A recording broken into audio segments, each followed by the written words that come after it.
Okay YouTubers, so I'm here at my neighbour's place today again, and I'm going to replace the points on the old Mazda ute. So anyway, I went off to Repco and bought a new set. Let's put the bonnet up. New points and condenser. I thought, I know condensers you should replace them, you don't have to, but you know, I suppose it's better if you do. You might as well while you're there for sake of $7. So there's the condenser, there's the points. Now I'm not sure of the correct gap for these, but I reckon something around 16th hour will do it. It's what I normally set them at. So all we'll need is a screwdriver. Yeah. And we'll need a, what's that? That's a, yeah. So what I'll do is I'll remove the old condenser. Well, first of all, I'll make sure those, so the rotor button's pointing towards the back of the engine at the moment. Yeah.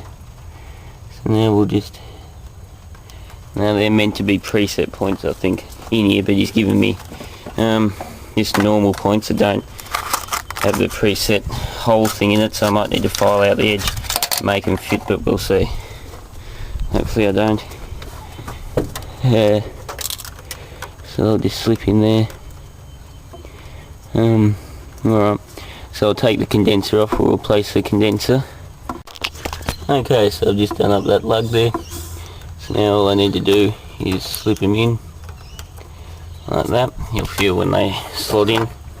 Make sure you got your ground cable on your screw there, and I'll just do it up so that it just takes up,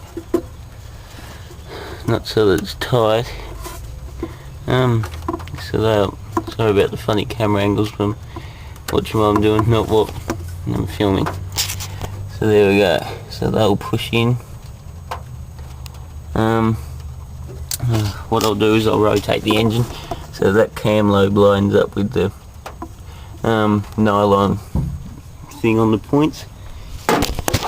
So that's about as good as I can do. I'll just rotate the engine by hand.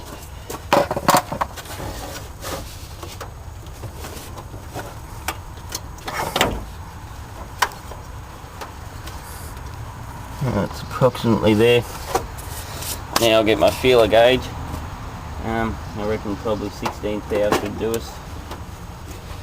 16th, 17th hour. My feeler gauges are up here. I bet I won't have 16, you watch. Just to piss me off.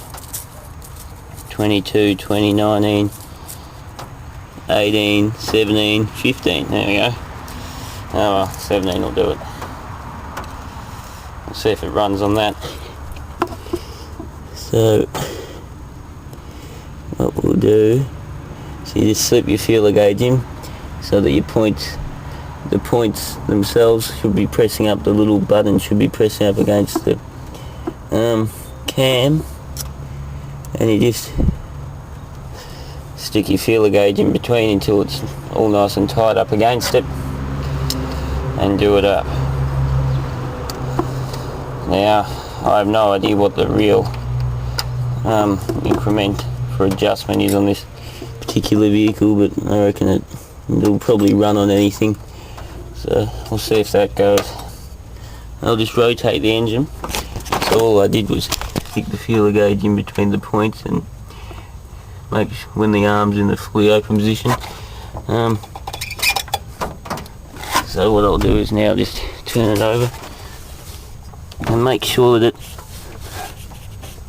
doesn't open too far. So you want to rotate it until you get it on its furthest point of rotation, so that the points are all the way open. Then you stick your gauge in and you swing this arm back and forth and do it with screw to the corresponding point. So I'll just make sure that they're all good off camera, and then clean the water off that and put the distributor back together. Okay, well, so we've got him all back together, everything's hooked up where it should be. I'll cable tie that lead back so can't get interrupted by the fan in a minute. Now she's a bit of an old clunker, this one, but goes well. So let's see.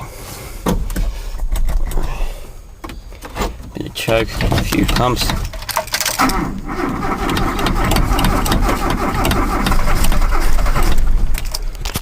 Maybe a bit less choke.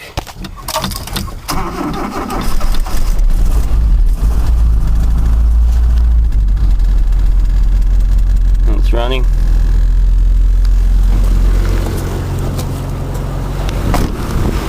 It's not too bad. It hasn't been started in 2 weeks.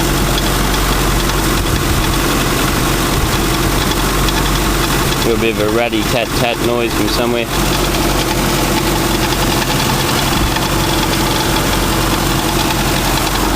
Oh well, sounds good.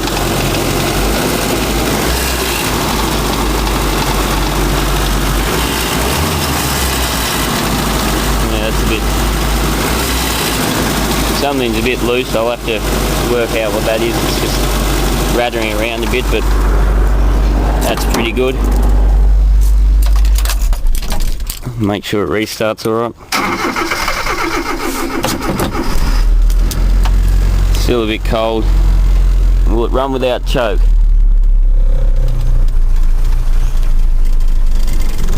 They might be a little bit out of adjustment. I'll just have a little play around with them. I might open the gap up a little bit. We'll see if we can get it running a little bit better than that. Because it's not too bad, but it's not too crash hot either.